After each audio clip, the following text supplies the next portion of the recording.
Ok, boa noite. Boa noite a todos, sejam bem-vindos ao nosso segundo dia de evento da Semana de Arte Moderna, Semana de 22, como estamos chamando, né? E hoje eu sou a Fernanda Ricardo Campos, para quem ainda não me conhece, não participou do primeiro encontro, eu sou a professora Fernanda Ricardo Campos, sou leitora aqui na Universidade de Buenos Aires, trabalho junto à Cátedra de Estudos Brasileiros, extensão da Faculdade de Filosofia e Letras, da UBA, e também junto ao setor educacional da Embaixada do Brasil em Buenos Aires. Nós estamos ofertando esse curso em homenagem ao centenário da Semana de Arte Moderna, de 1922, e para o encontro de hoje, nós contamos com a participação de dois professores. Eu sou muito feliz com os nossos convidados, são todos especialistas, são da área, e vários amigos que vão convidando outros amigos, e aí eu espero que vocês gostem do tema de hoje, né, da palestra de hoje. Nós contamos com a participação da professora Marta Passos, trabalhamos juntas no Cefet-MG, né, Marta? A Marta ela é graduada em Letras, Português e Literatura, mestrado em Literatura Brasileira pela UERJ, doutorado pela Universidade do Minho, em Braga, Portugal, pós-doutorado em Educação pela Universidade Federal de Minas Gerais, é professora do Departamento de Linguagem e Tecnologia do Cefet-MG, atua como professora no ensino médio, na graduação, no mestrado e doutorado em estudos de linguagem, e tem experiência na área de letras e educação com ênfase em literatura brasileira. E a Marta convidou o professor Guilherme para essa fala, né? E o professor Guilherme é graduado em Letras na Universidade Federal de Minas Gerais, tem doutorado em Estudos Literários pela Brown University, tem experiência na área de letras, com ênfase em letras e artes comparadas, e é professor do Departamento de Métodos e Técnicas do Ensino da Faculdade de Educação da Universidade de Minas Gerais. Eles enviaram o currículo bem resumido, mas eu queria também, que eu acho que seria muito importante, eu peço licença, Guilherme, para mencionar aqui um projeto que ele realizou também, voltado para a formação continuada de educadores indígenas. E o projeto realizava a elaboração de materiais didáticos e paradidáticos destinados à educação escolar indígena. Saberes Indígenas na Escola é o nome do projeto. Eu achei interessantíssimo e achei que tinha tudo a ver citar o projeto na fala de hoje, né? E o título da palestra de hoje é Devir Indígena da Semana de Arte Moderna, Macunaíma hoje. Essa comunicação ela busca refletir sobre a presença de Macunaíma, o herói sem nenhum caráter de Mário de Andrade, no centenário da Semana de 22, e 100 anos depois, em um contexto vigoroso de debate identitário e reivindicações indígenas de diversidade e diferenças culturais, o que significa ler Macunaíma. Então, eu espero que vocês estejam tão ansiosos para essa fala quanto eu, porque eu acho que vai dar, assim, nós teremos abertura para muitas questões legais que a gente vai poder discutir aqui hoje. Então, Marta e Guilherme, sejam bem-vindos. A palavra é de vocês. Obrigada, Fernanda. Boa noite a todas, a todos. Eu vou começar falando, depois eu passo a palavra para o Guilherme. Eu queria agradecer imensamente o convite. Obrigada, Fernanda. Saudade de você aqui pelos corredores do Cefet. É uma grande honra participar da comemoração do centenário da Semana de 22 com um público tão especial. Acho que a gente está se sentindo aqui já na Argentina, né, Guilherme? E a gente considerou também um grande desafio apresentar mais uma leitura, né, de uma obra tão importante para o modernismo brasileiro, que é Macunaíma, o herói sem nenhum caráter, de Mário de Andrade. Diante de tantos estudos de peso, né, leituras canônicas da obra, como propor algo diferente? Foi a primeira pergunta, né? o que a gente vai apresentar, né? Pensando aí em algo novo. Ao mesmo tempo, acreditamos que uma obra tão aberta como Macunaíma suscita infinitas interpretações que exercem a importante função de contextualização da obra e de suas leituras também, né, para as gerações que vão chegando.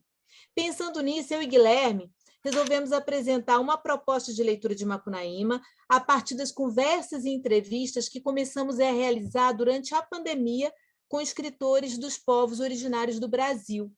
Então, chegamos até a entrevistar 2 escritores, o Cristino Apitiana e a Graça Graúna, e é a partir dessas nossas entrevistas, conversas, que surgiu a ideia da releitura que vamos apresentar. Buscamos refletir sobre a presença de Macunaíma no centenário da Semana de 1922, ou seja, né, neste ano de 2022, não podemos nos esquecer, terceiro ano da pandemia de Covid-19. E achamos importante fazer essa marcação, pois a pandemia tem provocado muitas discussões sobre nossa relação com o planeta Terra, com a natureza, a fauna, o oceano. Muitos indígenas têm se manifestado quanto a isso, sabe, quanto à impossibilidade de um futuro para o planeta Terra que tenha como centro ainda o ser humano. Estamos em um momento de revisão de nossa cultura, de nossa forma de viver, e as vozes indígenas no Brasil têm ocupado importantes espaços em lives, entrevistas e publicações escritas. Então, agora eu vou lá para a perguntinha que a gente colocou no resumo. 100 anos depois, em um contexto de vigoroso debate identitário e reivindicações indígenas, de diversidade e diferenças culturais, o que significa ler Macunaíma? Você pode passar, Ana, o slide? Eu já passei, a Fer vai passar. Ela já está. Eu já esqueci do slide. Então, o nosso título, o Guilherme vai falar um pouquinho mais sobre ele, e a nossa apresentação, pode passar, por favor? Ela está organizada em 4 breves momentos. Né, o que dizem os indígenas, a gente faz questão de partir daqui, depois uma breve contextualização, a nossa proposta de leitura, que está ainda como proposta, e a reantropofagia e considerações finais. Então, é isso. Eu passo agora a palavra para o meu querido Guilherme, companheiro aí de cursos, de pesquisa. Guilherme, o que dizem os indígenas sobre a Semana de 22, sobre o modernismo, sobre Macunaíma? Obrigado, Marta. Obrigado, Fernanda. É um prazer estar aqui compartilhando com vocês esse momento aqui dessas reflexões que a gente estamos começando aqui a trazer, né, a fazer. Na verdade, eu queria já adiantar, repondo aqui uma coisa que a Marta falou, que na verdade, a gente vai trazer aqui algumas anotações de leitura, na verdade. A nossa leitura ela ainda está em processo e a gente vai basicamente apresentar assim, algumas anotações e uma hipótese, talvez, que está em aberto, né, sobre o Macunaíma. Então, eu gostaria de, portanto, começar pensando um pouco sobre o sentido desse título que a gente deu para a nossa comunicação aqui, a expressão, sobretudo a expressão devir indígena. O que significa, né, esse devir indígena da Semana de 22?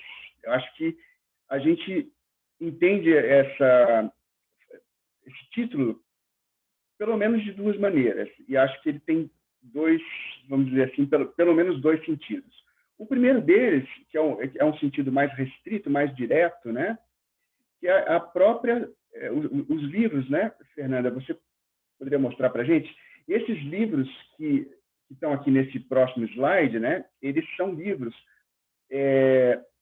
que foram concebidos e publicados na sequência da semana, né? Nenhum deles é de 22, mas todos formam o que a gente poderia chamar assim dessa espécie de devir indígena, né?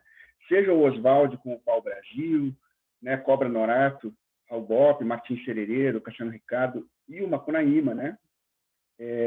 Do Mário.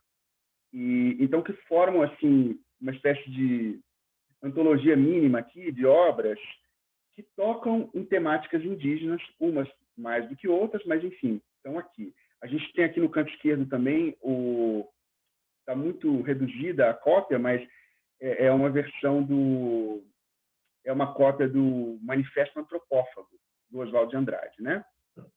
Então, esse primeiro devir indígena, vamos dizer assim, a gente vai tocar, evidentemente, nessa questão, né, nesse repertório, né? Ele é o nosso repertório, vamos dizer assim, de saída, o repertório literário, né? Tendo aqui no Centro Macunaíma, mas eu gostaria também de mencionar um outro sentido mais amplo e contemporâneo desse devir, né? Porque são livros que se tornaram canônicos, clássicos, né, da nossa literatura, e a gente chega hoje num momento né, em que se comemora, né, a Semana de 22, e nós temos as vozes indígenas se manifestando seja sobre a Semana de 22, de maneira específica, seja sobre algumas dessas obras, né, a Antropofagia do Oswald, né, está sendo muito visitada, o Macunaíma, né, e, portanto, eu gostaria, nesse segundo momento, então, agora, esse segundo sentido do devir indígena da Semana de 22, trazer algumas dessas vozes. Aí eu queria pedir para a Fernanda ir passando os slides. Então, a primeira referência aqui, o Meku Kradiar, né, que é um círculo de saberes, que já acontece desde 2016, se não estou enganado. A versão desse ano, A Gente Somos, Reantropofagizando o Brasil, né, a versão atual. E foi nesse ciclo, nesse encontro, nesse ciclo de palestras, de conversas, que a gente se deparou com várias falas interessantíssimas e muito importantes de pensadores, artistas indígenas, né? A começar do curador, né? Que é o Daniel Munduruku, que está aqui na sequência do slide, e ele tem depois a gente vai trazer aqui uma fala que é uma espécie de síntese do Meku Kradiar, né? E para a gente também colocar em perspectiva aqui a nossa fala, né? Mas uma dessas artistas, e ela é artista, arte educadora, né? Que eu conheci assim de um mural belíssimo de Belo Horizonte que ela fez, que é a Dayara Tucano. O próximo slide já, né? Não, antes da Dayara, perdão, eu queria trazer para vocês aqui essa aqui é uma espécie de, como eu vou dizer, de epígrafe, de síntese, né, do curador aqui, né? E eu queria chamar a atenção para vocês para o uso da palavra gente, né? Que o Daniel traz aqui, o Daniel Munduruku traz, porque gente é uma palavra usada no Macunaíma, de cara, né? Ou seja, ele é um livro que costuma ser lido nessa chave, né, até do nacionalismo mesmo, brasileiro e tal, costuma ser lido como símbolo do brasileiro, né? E no próprio livro, uma das formulações que tem lá, que usa a palavra gente, é herói de nossa gente, né? Lá no finalzinho do livro, o Mário usa essa fórmula. E, portanto, queria já trazer isso aqui para a discussão, né? Então, gente é como, cito, né? Leio aqui, passo a leitura. Gente é como os povos indígenas costumam se autodenominar. Gente verdadeira, gente originária, gente primeira, gente ancestral. Gente é um conceito coletivo. Cada ser vai passando por um processo de tornar-se gente. Quando se chega ao auge do processo de tornar-se gente, os corpos estão prontos para vivenciar o pertencimento. Daí nasce a completude, porque já não se é mais uma gente, mas gentes una. Eu gostaria de destacar isso aqui, gentes una. A gente vai voltar a isso aqui lá no final. Por muito tempo, pela história, pela ciência e pela literatura, se quis que as gentes ancestrais se tornassem brasileiras. É hora de tornar os brasileiros, pela arte, pela imagem, pela literatura, pela metamorfose, gentes ancestrais. Obrigado, Fernanda. Então, a questão aqui que se coloca das gentes ancestrais né, e os brasileiros, né, a gente vai retomar isso daqui a pouco. Mas eu gostaria, então, portanto, de fazer menção a Dayara Tucano. Eu vou citar aqui 3 artistas, né, pensadores indígenas, que são a Dayara Tucano, o Ailton Krenak e o Cristino Wapichana, tá? Na sequência. Se você puder passar, por favor, Fernanda. Desculpa, Guilherme, só um minutinho.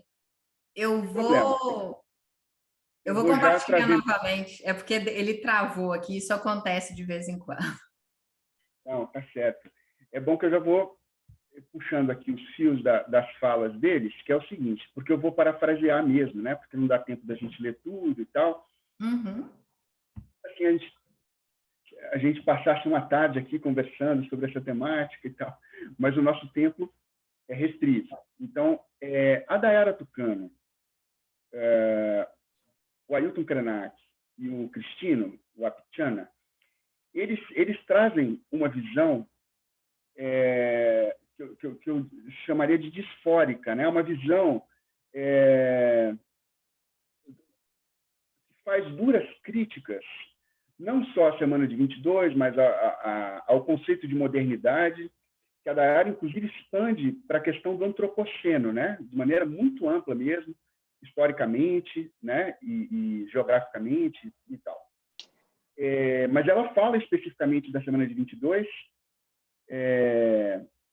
de uma maneira bastante precisa, clara e, vamos dizer assim, disfórica, né? Ou seja, não é celebratória, né, a fala dela. Se puder passar assim, alguns slides para o pessoal, quem quiser ler um pouco, eu não vou ler todas essas falas, mas ela coloca essas questões que eu estou falando aqui, né? Eu detesto essa palavra moderno, modernismo.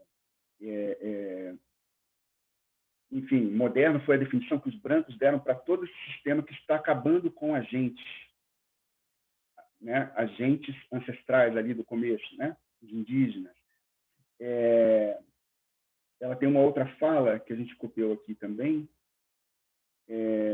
no próximo slide, que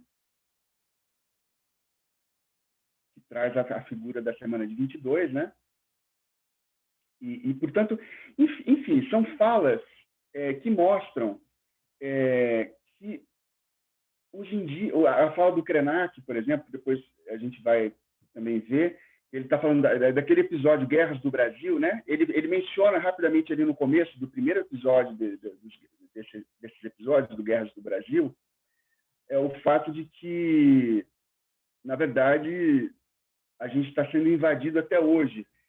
Então, se você puder voltar, isso. O próximo slide, o próximo. Mais um.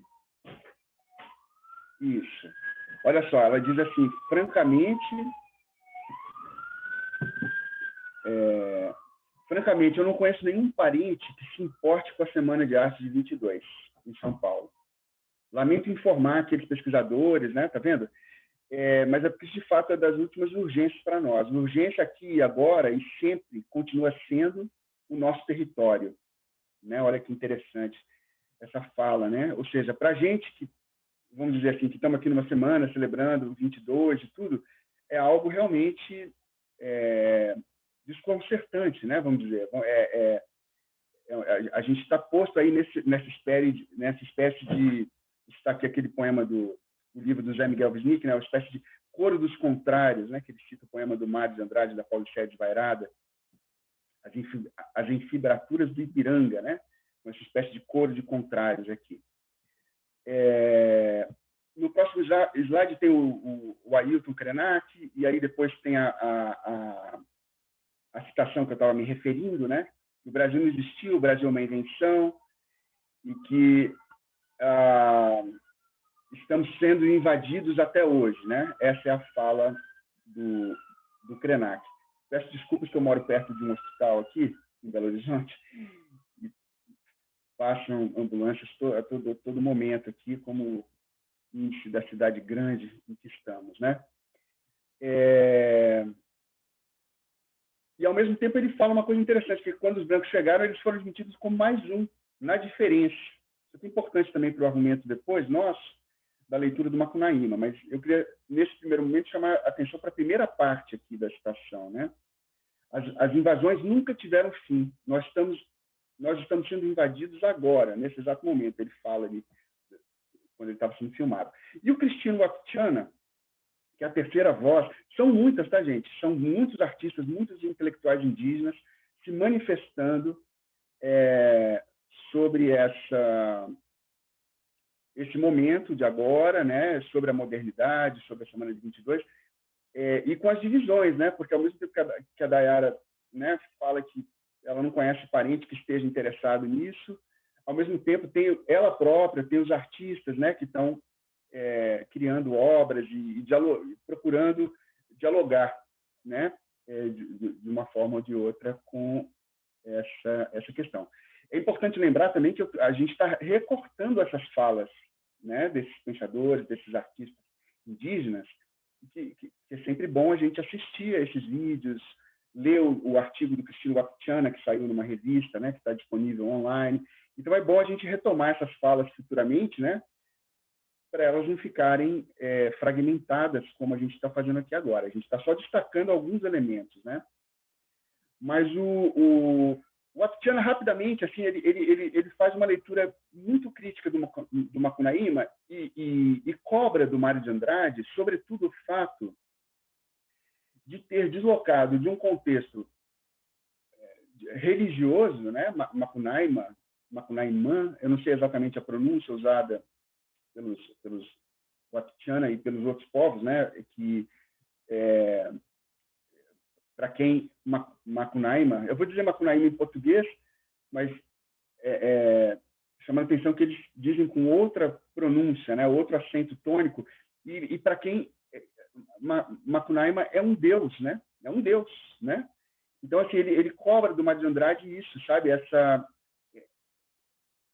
Esse deslocamento dessa divindade, desse deus, para um outro contexto, né? Não indígena e, por assim dizer, profano, né?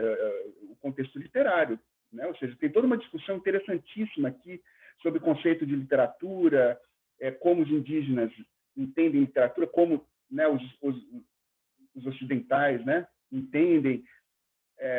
A gente não vai entrar nisso hoje, porque não dá tempo, não é a proposta nossa, mas eu acho que essa cobrança deles, e sobretudo especificamente aqui a do Cristino Wapichana, traz isso à tona, né? Enfim. Então, esse segundo sentido do devir indígena tem a ver com essas vozes indígenas, né, que hoje, contemporaneamente, se manifestam a esse respeito, né, da Semana de 22, dessas obras, né, aqui no caso o Cristino falando, por exemplo, do Macunaíma, né. Pode passar, Fernanda, por favor. Eu queria mostrar, então a gente tem esses três, essas três pessoas aqui, indígenas, né, que mencionaram a questão dessa visão disfórica que eles têm deste momento, né, e da vida contemporânea. E eu estou chamando a atenção aqui, essa é uma foto do Koch Grunberg, né? O Mário de Andrade conheceu a história do Macunaíma por uma série de narrativas que ele transcreveu, né, dos Taurepang, dos Arecuná, né? E aqui ao lado dele tem os assistentes, e um deles, esse rapaz indígena, é um parente, com certeza, do Cristino Wapichana, chamado Romeu Wapichana. Essa foto é para dizer um pouco que desse caminho que o Macunaíma faz, né, ali de territórios indígenas para o mundo vamos dizer assim, brasileiro, né, mestiço, da literatura, da religião para a literatura, né, e que, portanto, teve aí um mediador alemão, né, um mediador alemão. O Mário leu em alemão, né, o livro em alemão que ele publicou. A Marta vai retomar um pouco isso daqui a pouco. Mas, por favor, Fernanda, o próximo. Então, e aqui a gente vai começar a mostrar para vocês algumas obras que fazem parte dessa forma de lidar com essa tradição brasileira, mas de um ponto de vista aqui marcadamente indígena. E de cara a gente tem esse quadro belíssimo, né? Genial, esse quadro do Denilson Baniwa, chamado Reantropofagia. Desculpa, eu escrevi, não tem esse hífen aqui não, tá, gente? Perdão, eu digitei errado. O A é maiúsculo, mas é tudo junto. Reantropofagia. Mas de cara, assim, olhando rapidamente, fazendo uma leitura leitura relâmpago, né? A gente tem aí a cabeça do Macunaíma, numa peneira de palha indígena, né? Temperos, né? E tal, a cabeça do Macunaíma e o livro do Mário de Andrade, né? Eu não vou comentar todos os elementos, vou comentar apenas esses dois, né? E curiosamente que a cabeça que está aqui, que é de um homem negro, né? Permite pensar que o Denilson Baniwa está lendo a tradição do Macunaíma, a tradição brasileira do Macunaíma, que começa com o Mário e chega, por exemplo, ao Joaquim Pedro de Andrade, né, com o filme Macunaíma. E, né, esse homem me remete, claro, ao personagem que fez, um dos personagens que fez o Macunaíma, que é o Grande Otelo. Só que esse Macunaíma está com os óculos do Mário de Andrade, né? Ou seja, essa figura do Mário Naíma, que o Aldir Blanc usa e o Maurício Tapajós coloca naquela canção, não é por acaso, que se chama Querelas do Brasil, né? Em contraposição à aquarela, a visão eufórica da aquarela brasileira, né? Ou seja, o país aí das três raças, como se dizia na época do modernismo, e aqui em contexto já da contracultura, a canção do Aldir e do Tapajós, desconstruindo um pouco isso, trazendo já uma crítica, né, a questão das querelas do Brasil. Bom, ele diz aí, isso aqui eu vou ler rapidamente também, né, aqui jaz o simulacro Macunaíma, jazem juntos a ideia de povo brasileiro e a antropofagia temperada com Bordeaux e Pax mongólica, né?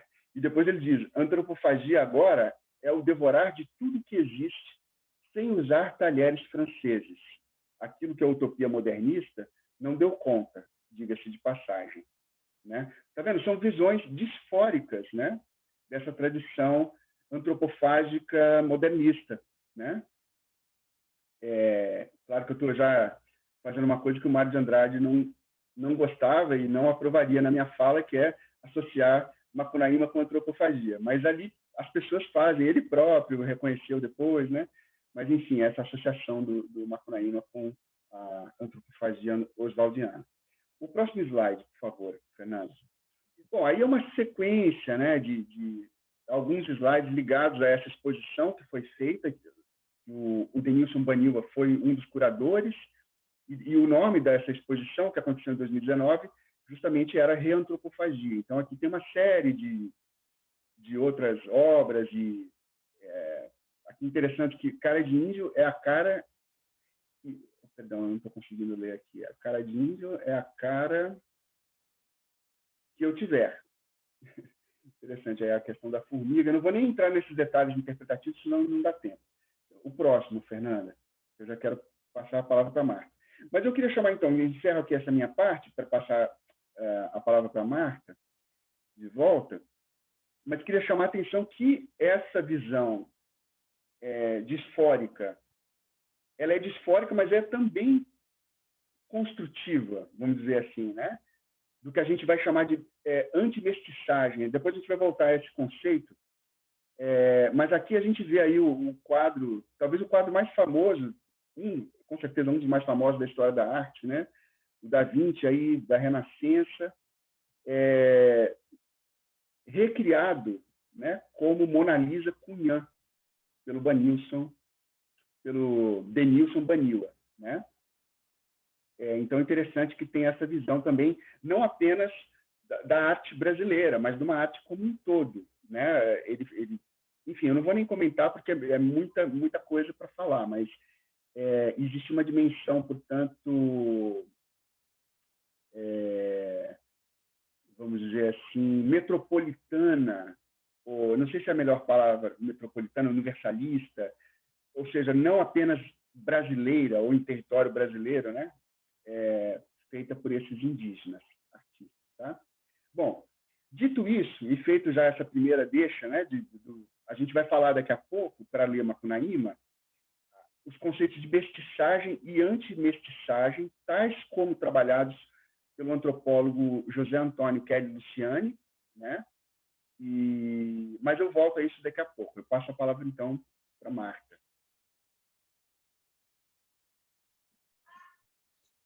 Obrigada, Guilherme.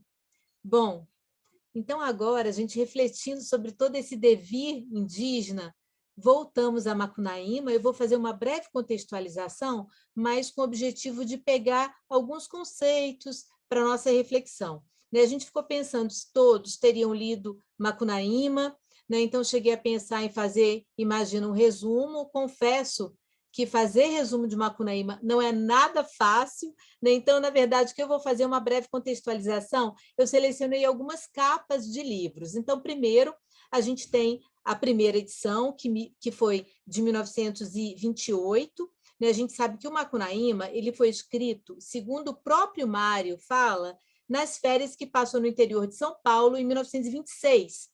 Mas a gente sabe que essa escrita se estendeu. Né? Imagina, o Mário escrevia, ele tinha várias versões, ele escrevia ao mesmo tempo.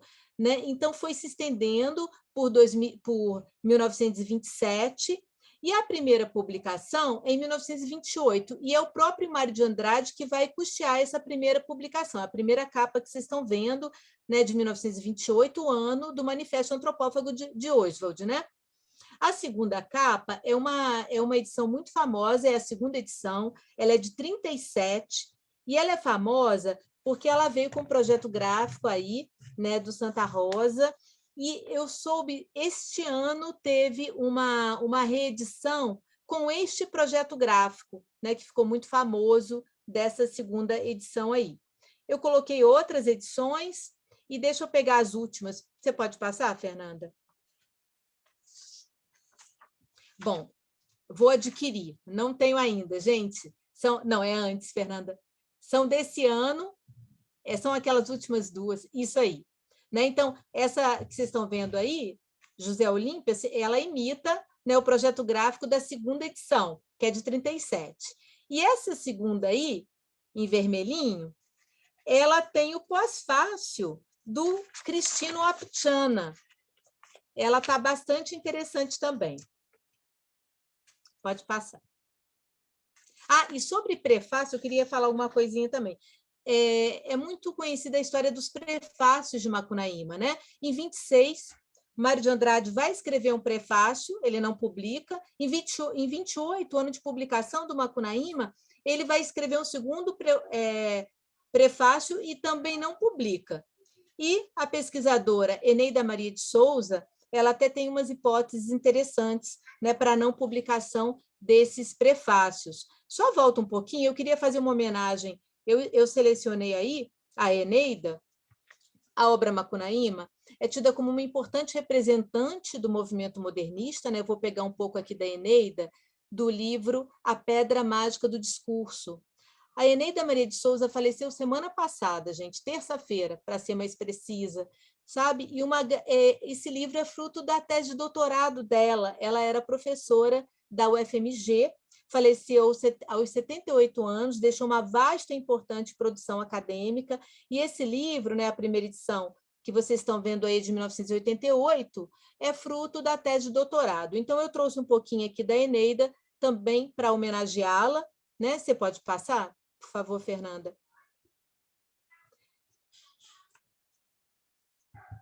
eu vou citar só essa citação aqui, vou ler essa citação da Eneida. Macunaíma é um dos livros mais representativos da história brasileira do século XX e merecidamente considerado a obra-prima de Mário de Andrade. A composição da Rapisódia se conjuga aos princípios fundamentais do movimento modernista de 1922, tais como a revisão crítica do passado literário brasileiro, suas formas de expressão e a nova descoberta, a releitura do Brasil. Então, ela está falando em Rapisódia, a gente sabe da história como é difícil definir quanto ao gênero Macunaíma, né? Mário chegou a denominá-lo de história, a princípio, depois preferiu chamar de Rapisódia, uma palavra que também tem uma relação com a música, como obra aí composta por temas populares, né?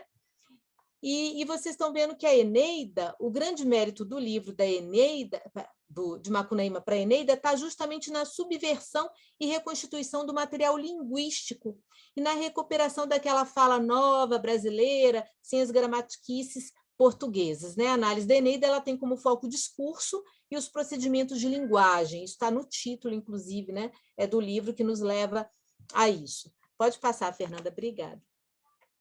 Bom, eu separei aqui algumas publicações. A primeira, vocês estão vendo, né, em alemão, é o livro que Mário de Andrade leu. Esse aqui foi o livro do etnógrafo alemão Theodor Koch-Grünberg. Né, a gente sabe que o nome Macunaíma vem de Macunaímã, palavra que significa o grande mal, uma entidade sagrada, como o Guilherme falou, dos povos Taulipang e Arecuná, e essas histórias foram registradas pelo etnógrafo alemão Koch-Grünberg nos relatos que recolheu não só no Brasil, mas também na Venezuela, entre os anos de 1911 e 1913. Então, em 1924, ele publicou o livro Von Roraima zum Orinoco, em alemão. O livro, essa história é bem interessante, ele foi lido por Paulo Prado, em 1925, 1926. O João, quem assistiu à palestra do João ontem, o João César de Castro Rocha, ele fala da importância de Paulo Prado para o movimento modernista. Né? Afinal, Paulo Prado ele é considerado um dos mecenas, ele financiou a Semana de Arte Moderna. E olha que interessante, ele leu o livro e passou e falou para o Mário de Andrade. Né? Falou, Mário leu, e, a partir daí, né, vocês já sabem o que aconteceu, o Guilherme adiantou um pouco, né, ele vai copiar mesmo. É acusado de plágio, ele pega vários trechos inteiros do livro, mas copia não só, né, do livro. Eu vou falar mais um pouquinho sobre isso. A segunda capa, só para eu não deixar de comentar, ela é da década de 50, é a história ainda do etnógrafo alemão, quando foi publicada na revista do Museu Paulista, e a terceira capa, vocês conseguem encontrar, foi publicado, né, a história pela editora da Unesp. Né? Então, essa aqui é mais fácil, vocês conseguem até comprar. Pode passar, Fernanda. Bom, eu queria chamar a atenção para as anotações do Mário de Andrade. Né? Vocês estão vendo lá em cima, ele dedica o livro a Paulo Prado. Né? E para quem tem edições, alguma edição do Macunaíma, é o que a gente vai encontrar. Ele dedica só a Paulo Prado. Mas olha só que interessante, olha o nome que aparece abaixo do Paulo Prado, José de Alencar. Então, primeiramente, ele também dedicou o livro a José de Alencar. Né? A gente sabe, é considerado o patriarca da nossa literatura, grande aí, escritor do romantismo indianista, autor do Guarani, Iracema, ele dedica a ele. Né? E os modernistas, eles têm isso, né? De voltar lá, eles também vão representar os indígenas de outra maneira, é verdade, mas olha a dedicatória, depois ele risca e não aparece mais. Né? Qualquer edição hoje de Macunaíma, a dedicatória é apenas a Paulo Prado. Pode passar, Fernanda.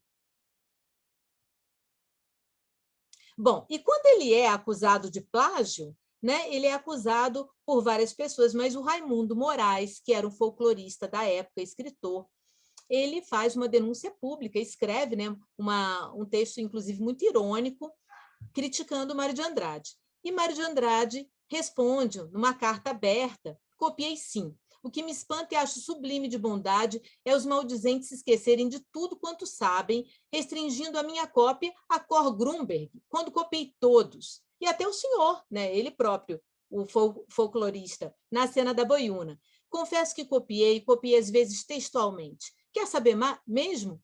Não só copiei os etnógrafos e os textos ameríndios, mas ainda, na Carta para as Icamiabas, pus frases inteiras de Rui Barbosa, de Mário Barreto, dos cronistas portugueses coloniais, e devastei a tão preciosa consolene língua dos colaboradores da Revista de Língua Portuguesa. Uma carta publicada em 20 de setembro, aí, carta aberta, né, dirigida ao Raimundo Moraes. Pode passar, Fernanda.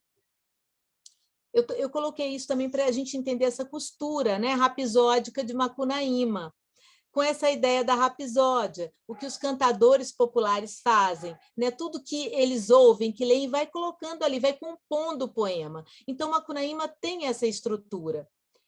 Eu separei aí, a gente tem o Abapuru, né, da nossa querida Tarsila do Amaral, e a história do Abapuru é bem interessante. Vocês sabem que esse quadro está no Museu de Arte Latino-Americana de Buenos Aires? Então, quem estiver aí em Buenos Aires, né, pode visitar Abapuru. Inclusive, a história é muito engraçada. Esse quadro, ele que inspirou o Oswald de Andrade, né, logo depois da semana, a lançar o Manifesto Antropófago. E a Tarsila, ela deu de presente, era casada com o Oswald de Andrade, deu de presente para o marido. Depois da separação, ela tomou o quadro e acabou vendendo por um preço muito barato, né, por um colecionador e crítico de arte aqui do Brasil. Depois ele revendeu por um preço altíssimo, ela ficou bastante chateada, porque ela achou que o quadro dela ia para o Museu de Arte de São Paulo, foi a promessa que ele tinha feito, acabou indo para um leilão de Nova York. E quem comprou o quadro? O argentino Eduardo Constantini. E é por isso que ele está aí, né? Que ele foi um dos que criou o Museu de Arte Latino-Americana de Buenos Aires. Então, eu peguei, falando aí da antropofagia, a gente já está entrando nela, eu escolhi esse quadro. A obra Macunaíma, ela vem sendo apontada, por que eu peguei esse quadro? Como a principal representante da antropofagia oswaldiana, que é concebida por muitos como a incorporação criativa do estrangeiro, das inovações das vanguardas europeias. Pode passar, Fernanda. E aí eu vou indicar aqui a leitura do João, né, porque sobre a antropofagia, nós indicamos esse livro do João, o João César, né, que esteve com a gente ontem, Antropofagia Hoje. O último texto do livro, Uma Teoria de Exportação ou Antropofagia como Visão do Mundo. Né? E nesse texto, ele vai resgatar a potência reflexiva da antropofagia. Antropofagia como visão de mundo, como uma definição metafórica da apropriação da alteridade, né? Aquela assimilação criativa do outro. Então, a antropofagia não pode ser reduzida a uma identidade nacional, né? Não é algo do Brasil. Trata-se de discutir as condições de assimilação do outro no mundo contemporâneo. Então, é isso que nos interessa aqui com esse conceito de antropofagia. E do livro do João, eu separei esse trechinho. Olha que interessante. A antropofagia deve ser entendida como uma estratégia empregada em contextos políticos, econômicos e culturais assimétricos. Trata-se de estratégia empregada, geralmente, pelos que se encontram no polo menos favorecido.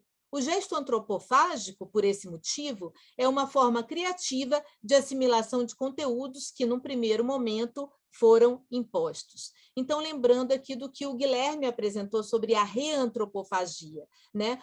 Essa reivindicação indígena, a antropofagia é nossa, né? Passa muito por aí. Acho que esse trecho nos ajuda muito a pensar isso. Pode passar, Fernanda. Bom, eu trouxe aí a foto. À direita temos Mário de Andrade, à esquerda, Oswald de Andrade. Pode passar.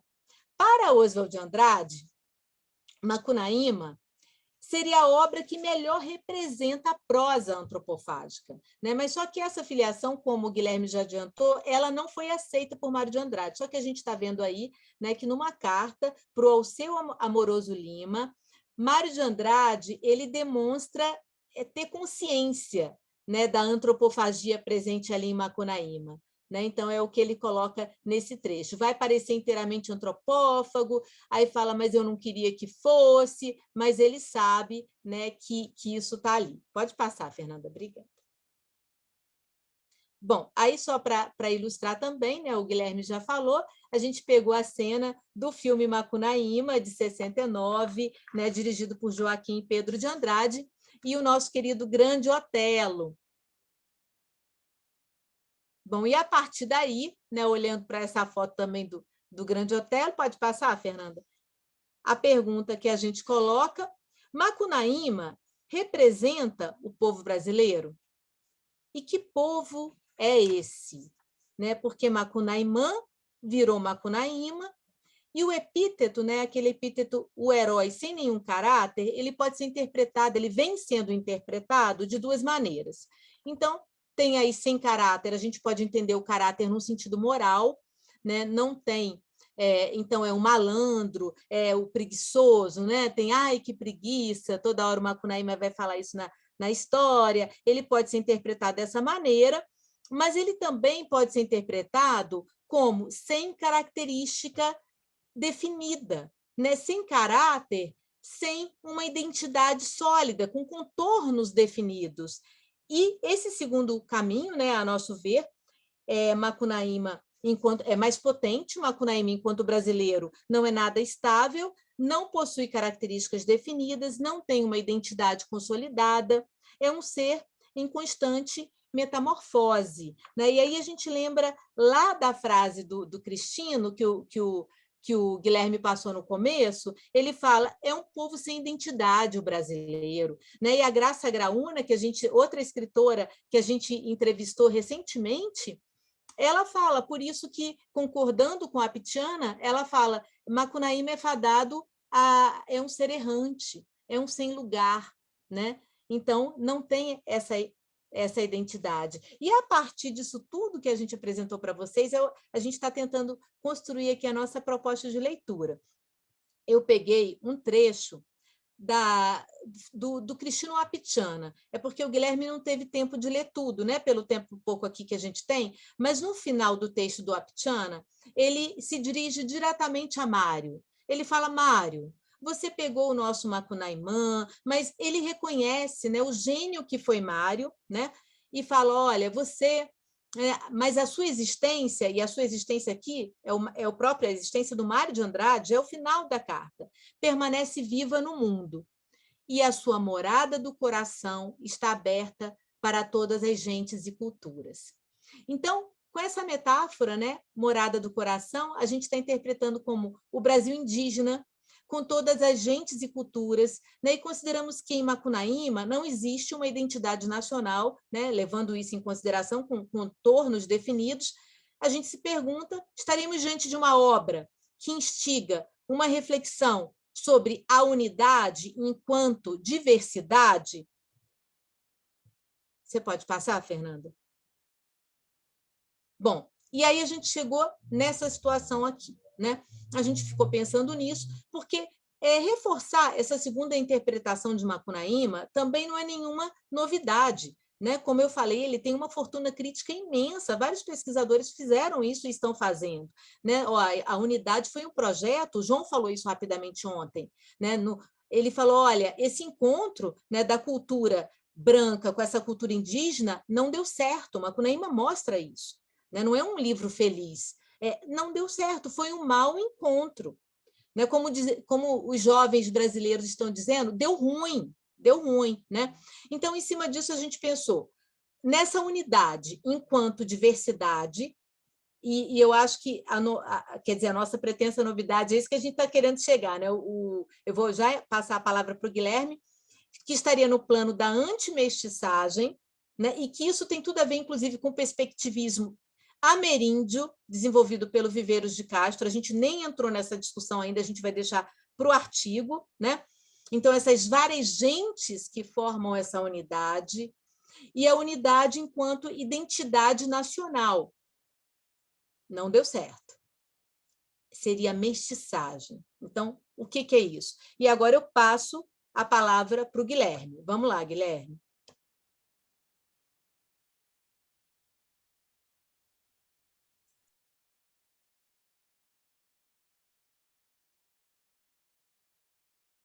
Guilherme, o seu microfone está fechado ainda. Desculpa, gente. Fernando, se você puder pôr o próximo slide, passar o slide. Isso, porque aí já tem de forma esquemática, né? Mas, bom, antes de eu falar aqui do trabalho do Luciane, que está sendo central para nós, né? É um trabalho que a gente está estudando, né? A gente ainda domina vários conceitos ali, então, assim, eu estou apresentando aqui de forma esquemática e ainda do ponto de vista de um começo de aprendizagem, vamos dizer assim, né? Dessas referências e tudo. Mas eu queria fazer a ligação aqui, partindo um pouco dessa ideia que a Marta acabou de falar agora, sobre o Macunaíma como entidade nacional em oposição à identidade nacional, né? Essa é uma discussão que tem na crítica literária, né? Leila Perrone Moisés, por exemplo, no Vira e Mexe o Nacionalismo, no último capítulo ela dedica ao Macunaíma e traz essa discussão.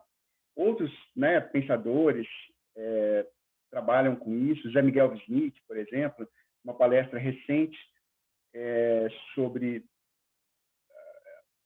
esse momento de agora, né, em que estamos comemorando a semana de 22, ele comenta essa questão da entidade, tudo, né, em oposição à identidade. A entidade seria essa ideia do aberto, né, do que não é fixo, do fluido, enfim. O problema que a gente quer trazer aqui com relação a isso, e que a gente vai discutir em detalhe no artigo, né, a gente vai ficar devendo a vocês esse artigo, porque a gente vai completar essa fala nossa de hoje no artigo, por assim dizer, né? Porque tem vários detalhes aqui de matizes que a gente, né, que vão ser importantes para a discussão dessa questão, né? E esse é um deles. Porque, em geral, a impressão que a gente está tendo é que se costuma ler Macunaíma e, enfim, o Brasil, né, os intérpretes do Brasil, por um viés, vamos dizer assim, que o Luciane classifica como um viés mestiço. Ele se refere à cultura crioula, né? Ele está estudando ali o caso dos Yanomami na parte venezuelana, né? Ali do território deles, e em contexto latino-americano, né, hispânico, a palavra que eles usam é crioulo, né, crioulo. Então, assim, para nós é o mestiço, ou simplesmente brasileiro, né, conforme a gente está tendo essa intuição, assim, né. Quando a gente pensa em brasileiro, né, é essa ideologia mestiça, né, de nação do mundo novo, que está em vigor. A gente nota isso rapidamente, a gente nota rapidamente isso, por exemplo, nos rituais, nos lemas dos governos, independentemente vamos dizer assim, da orientação política, né?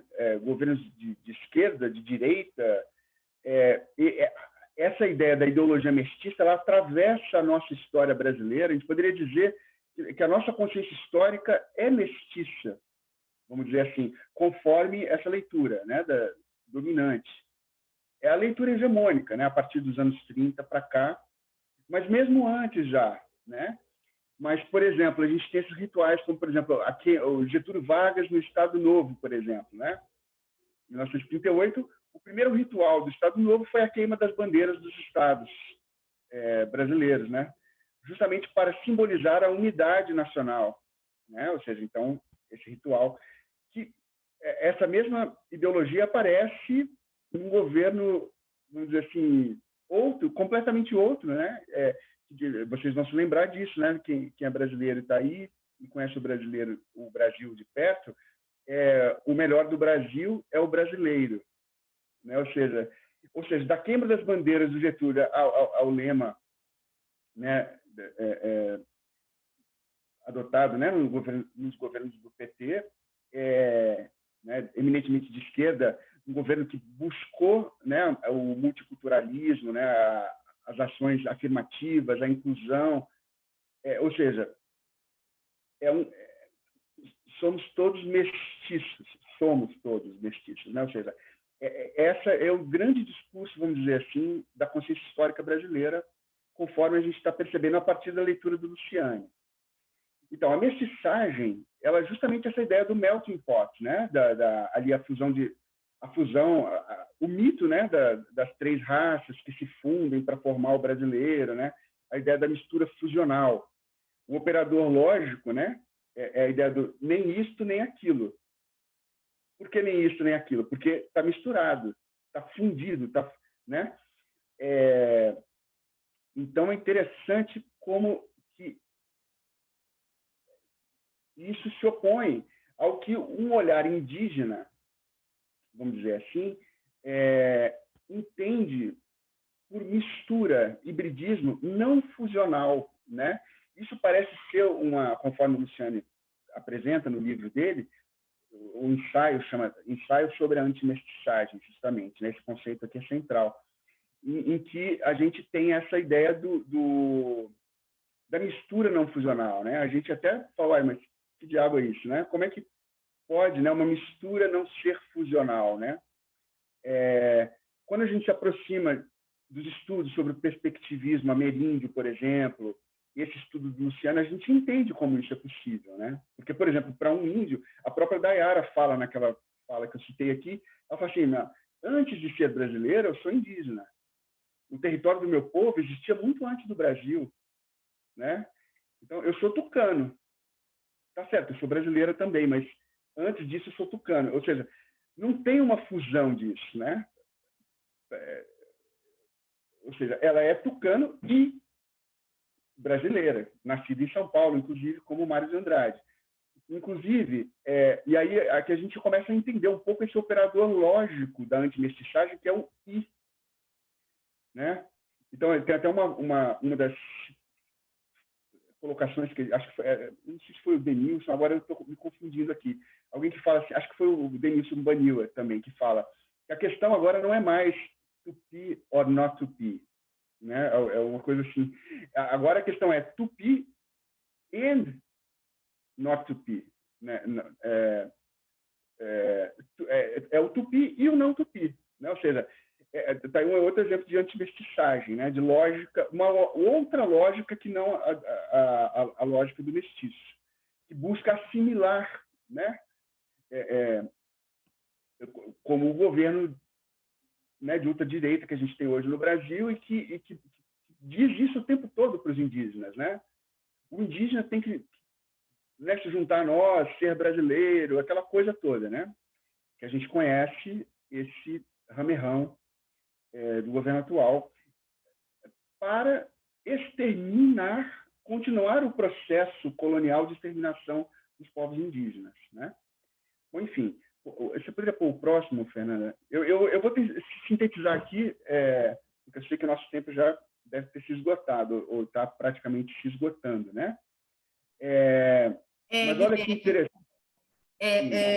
Não, é porque são 9h35 agora. Não, desculpa, 7h35. Então, só porque eu acredito que nós teremos ainda uma discussãozinha no final, aí se você quiser acelerar um pouquinho, sem te pressionar. Eu vou finalizar mesmo dizendo isso, que então, eu vou citar aqui o Luciani dizendo assim, olha, porque ele traz essa ideia de que a mestiçagem ela é uma ideologia que está em favor do Estado, tal como conhecemos, né? E a antimestiçagem é contra o Estado, né? Então, a ideia de estar em favor do Estado, ela é inimiga das sociedades indígenas, ditas primitivas, né?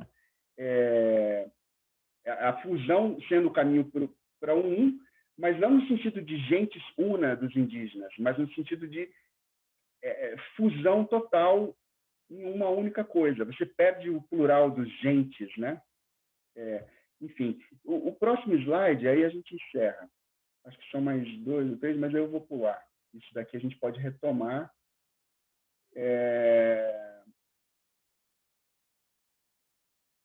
Isso. Eu vou terminar por aqui, então, com essa citação do Luciani.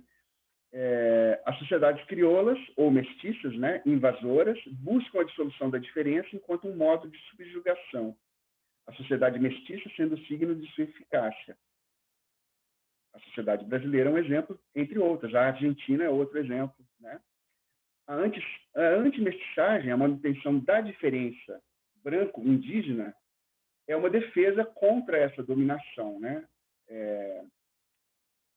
E é isso. Aí a gente está partindo disso aqui para tentar entender se o Macunaíma, de fato, porque a gente está com a intuição que o Mário talvez tenha intuído processos, né, vamos dizer assim, mecanismos de antimestiçagem em contraposição ao modo como ele costuma ser lido, né, pelo viés aí da mestiçagem, mesmo que quando justifiquem que é uma entidade em aberto, né, e tal, mas é sempre o brasileiro, né, que está em oposição aqui ao indígena, no caso. Enfim, era isso, gente, que a gente trouxe para hoje. A gente abre aqui para conversar um pouco com vocês, né, e talvez desenvolver um pouco mais algumas linhas aqui. Obrigado. Marta e Guilherme, agradeço demais a apresentação de vocês, a exposição.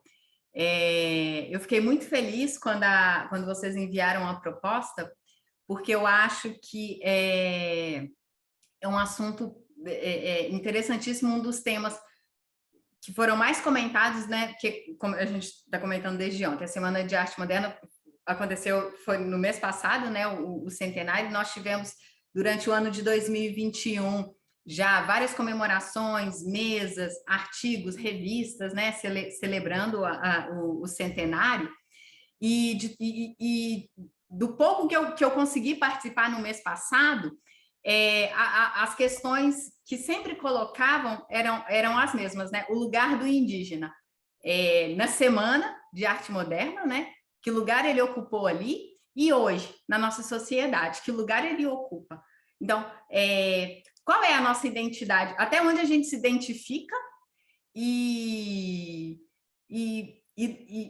assim, parece que a impressão que eu tive que o brasileiro em si, não só o indígena, né, como o Guilherme colocou, agora não me veio o nome dela, mas da questão, assim, parece que a gente está sempre em busca ainda da nossa identidade, né?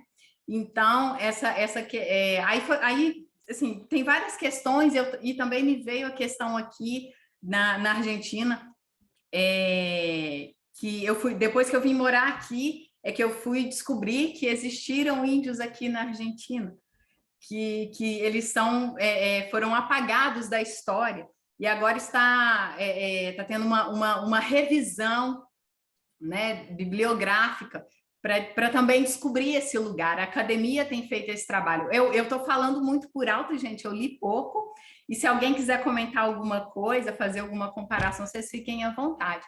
Mas eu só queria fazer esse comentário e agradecer muito a Inês, porque eu acho que ela contribui muito nesse sentido. E eu até cheguei a anotar uma fala do Daniel Munduruku, ele falando, né, onde é que o índio está hoje, né? Ele está nas instituições, nas universidades, nos governos, ele está como participante, ele está na criação de políticas públicas. Porque nós temos alguns nomes, alguns artistas que vocês citaram no início da fala, alguns nomes mais conhecidos, mas isso quer dizer que ele está ocupando também o lugar que deveria ocupar? Então, assim, é mais um comentário mesmo de uma angústia assim, que eu tive durante as comemorações e queria compartilhar com vocês. Eu vou abrir aqui para as perguntas. Quem quiser abrir o microfone, fique à vontade, por favor. Abrir a câmera para perguntar, para elogiar, para... Fernanda? Oi, eu posso só falar uma coisinha? Um artigo que a gente descobriu, infelizmente, agora, né, acho que anteontem, do Alexandre Nodari. O nome do artigo é A Metamorfologia de Macunaíma. Saiu pela Crítica Cultural, é de 2020. Se vocês jogarem lá, vocês vão achar. Esse artigo, nossa, como tem tudo a ver com o que a gente está pensando.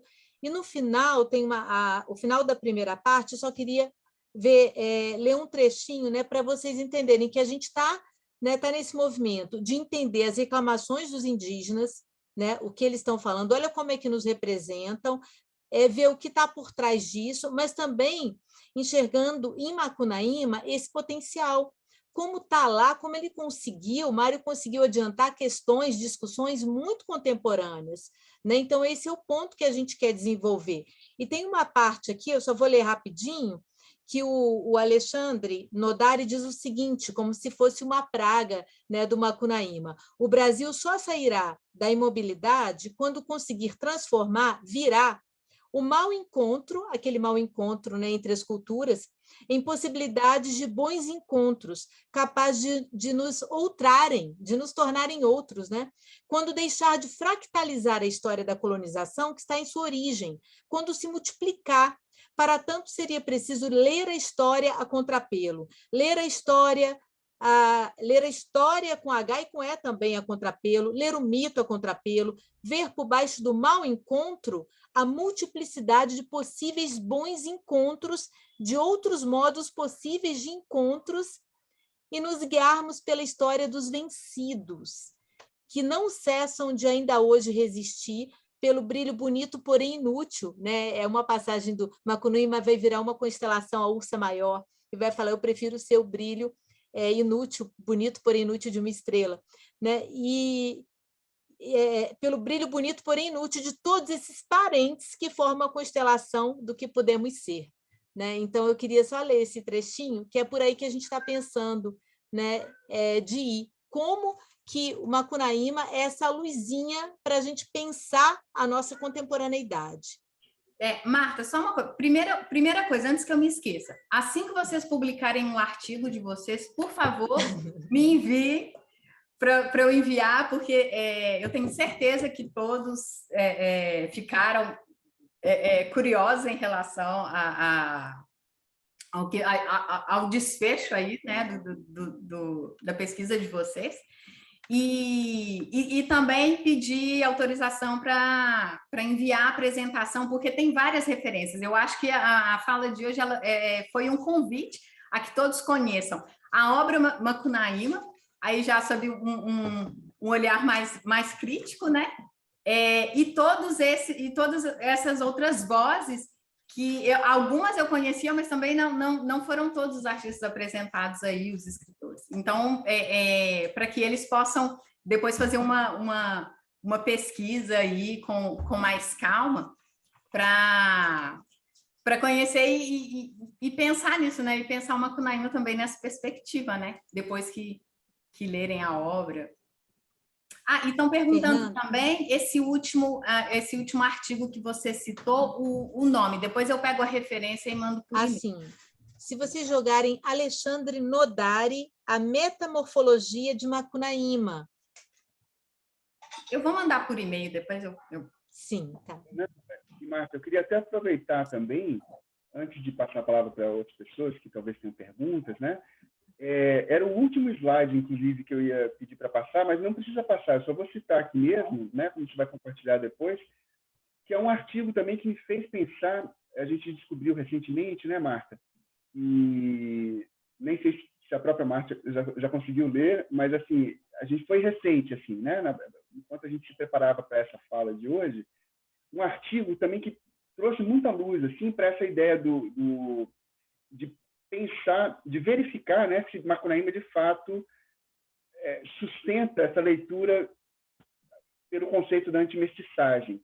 Embora esses autores não usem esse conceito, mas eles usam algo parecido, que eu estou me referindo aqui a um artigo do André Botelho e do Maurício Royals. Eu não sei como é que pronuncia o nome dele corretamente, mas são brasileiros e tal, e o nome do artigo é Macunaíma contra o Estado Novo, Mário de Andrade e a Democracia. Justamente porque eles colocam ali no artigo, eles trazem questões a partir do referencial da sociologia e tal, né? Sérgio Michel é um dos autores que eles citam, por exemplo.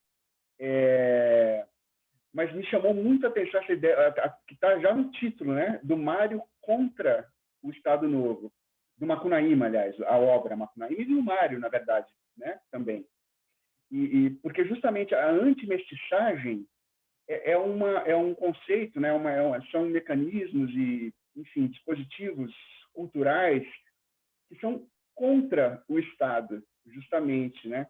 Então, assim, é muito curioso assim pensar o Mário nessa chave. Eu acho assim, né? Agora tem que ver, claro. Eu acho que Macunaíma vai sustentar plenamente, assim, mas a gente tem que realmente fazer a análise propriamente dita, né, da obra e tudo, né?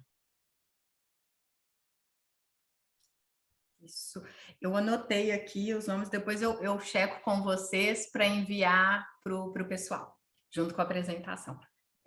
A Elza, ela... Eu não sei se eu vou conseguir... Elza, você quer falar? Você ainda está aí? Ela...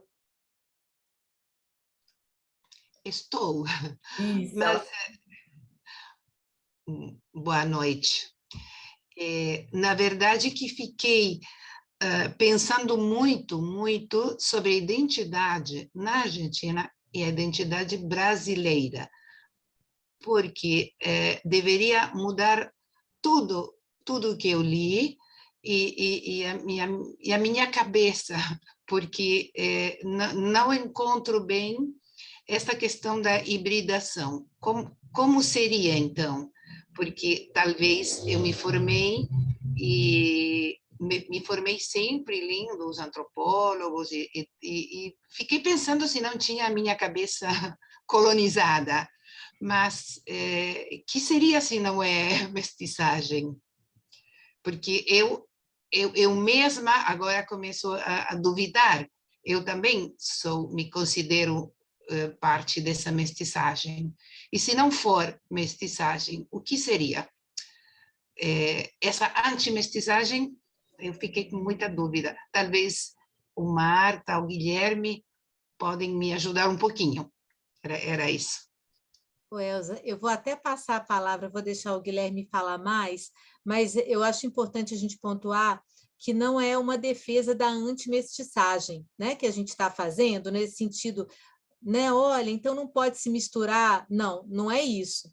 Então, acho que é importante a gente reforçar isso, Guilherme. É a concepção, isso veio da concepção dos indígenas, observado pelo Luciani, né, que os indígenas não deixavam de ser indígenas, né, eles davam conta, isso vai ser muito interessante quando a gente trabalhar melhor, Guilherme, o conceito de perspectivismo, ameríndio, né, que é uma questão de perspectiva. Então, claro, somos mestiços, sem dúvida, né? Não é assim, não podemos ser, porque imagina, isso seria, né? Seria um tanto quanto fascista, né? Então, eu acho importante você marcar isso, Guilherme. Então essa questão, Elza, eu queria começar assim, dizendo a você que quando eu li o trabalho do Luciani, pouco antes de ler o trabalho dele, eu comecei a ter contato com estudantes indígenas. Na UFMG, a gente tem a licenciatura, né, Formação Intercultural para Educadores Indígenas, o FIEI, e eu tive a oportunidade incrível de visitar alguns territórios indígenas, né, dos meus estudantes para dar aula, essa coisa toda. E esse contato e a leitura do livro do Luciani, eu tive exatamente a mesma sensação que você. Eu falei, nossa, mas então tem que mudar tudo. Tudo que eu aprendi, tudo que eu...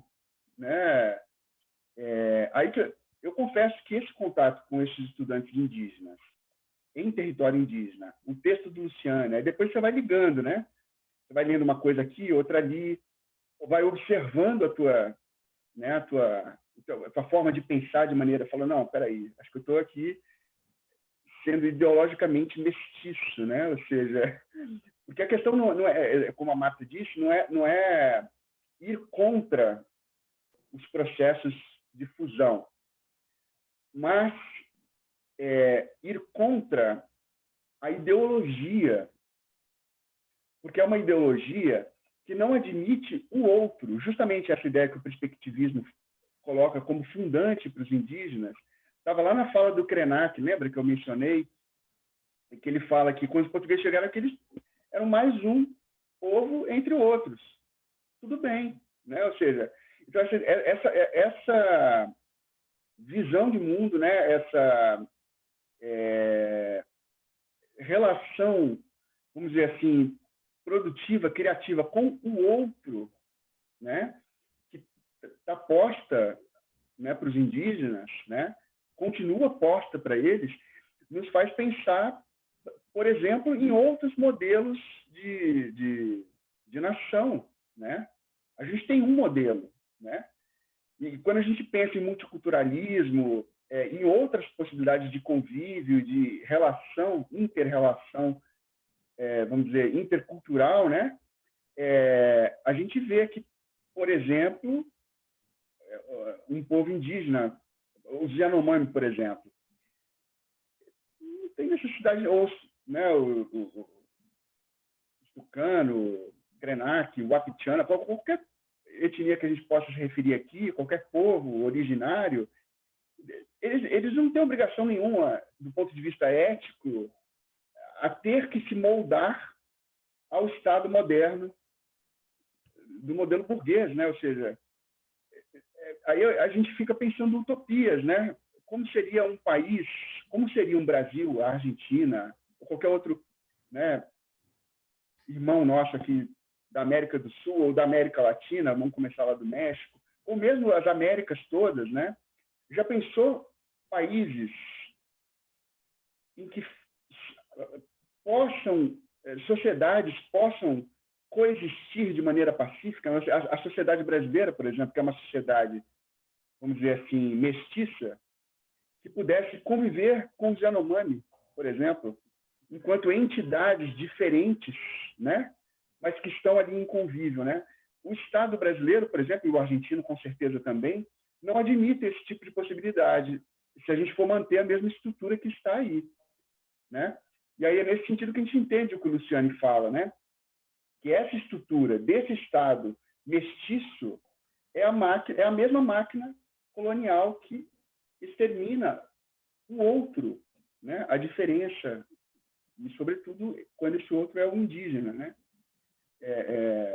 Então, assim, realmente é sair do lugar, né? É a pergunta que a gente faz, né? A gente está aqui celebrando a semana, mas é algo para se celebrar ou algo para se, de fato, repensar em termos outros, né? Como os indígenas apontam para a gente, né? Eu não estou celebrando nada, diz a Dayara. Eu quero mais é que isso aí se acabe. Porque enquanto isso não acaba, eles estão acabando com a gente, né? Ou seja, essa estrutura, né? Então, assim, é ultra complexa mesmo a questão, eu acho, né? E coloca isso para a gente no plano existencial, eu acho. Para nós, né, que fomos criados dentro dessa ideologia mestiça, do mestiço, né? Crioula, né?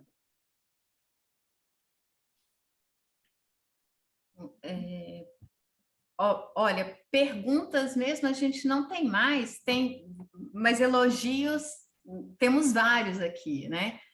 E aí o nosso tempo extrapolou um pouquinho, então eu também não vou fazer mais nenhum comentário. Eu queria agradecer muito a presença do Guilherme, da Marta, agradecer a Ana Paula, leitora do Paraguai, que ajudou hoje aqui, e agradecer a presença de todos e reforçar o convite, né, para conhecer um pouco mais sobre esses escritores, sobre esses artistas. Eu vou passar todas as referências mais tarde, fica esse convite, e com outro olhar, como o Guilherme acabou de falar, né, para a gente sair um pouco do lugar e aí com um novo olhar e repensar o que é que a gente precisa comemorar mesmo atualmente, né? Então, eu queria deixar aí, mais uma vez, eu fiquei muito feliz estou muito feliz com o evento, muito feliz com a fala de hoje, e agradecer vocês. Vou deixar para a Marta e para o Guilherme a fala de vocês encerrarem aí a noite de hoje. Oi, Fernanda, eu queria agradecer mais uma vez a presença de todos. Nossa, que noite deliciosa. E amanhã é com a Ana Paula, né? Eu assisti ontem a palestra do João. Então, estarei presente, Ana Paula, e aproveito para convidar maravilha. Maravilha, porque eu já fiz várias pontes aí com o que foi dito, aí a gente amanhã discute mais um pouco. Nossa, maravilha. Muito obrigada. Parabéns pela organização do evento, Fernanda e Ana Paula. Eu também gostaria de agradecer imensamente, né, a Fernanda, a Ana Paula, Marta, e a todas as pessoas que estão presentes, né, e pela oportunidade da gente compartilhar aqui essa obra em progresso, né, Marta? Que a gente está aqui e buscando entender, né, esse momento presente, e com certeza essa oportunidade nos trouxe essa alegria de poder pensar aqui em público, né, trazer algo que a gente está pensando, né? Então, muito obrigado. Obrigada, gente. Amanhã, então, no mesmo horário, esperamos vocês para o encerramento com a Ana Paula, leitora do Paraguai. E o nome da palestra, né, da fala da Ana, é A Tuba Futurista. Então, eu espero que vocês estejam ansiosos também pela fala de encerramento. Aguardo todos vocês. Até amanhã. Tchau, até amanhã.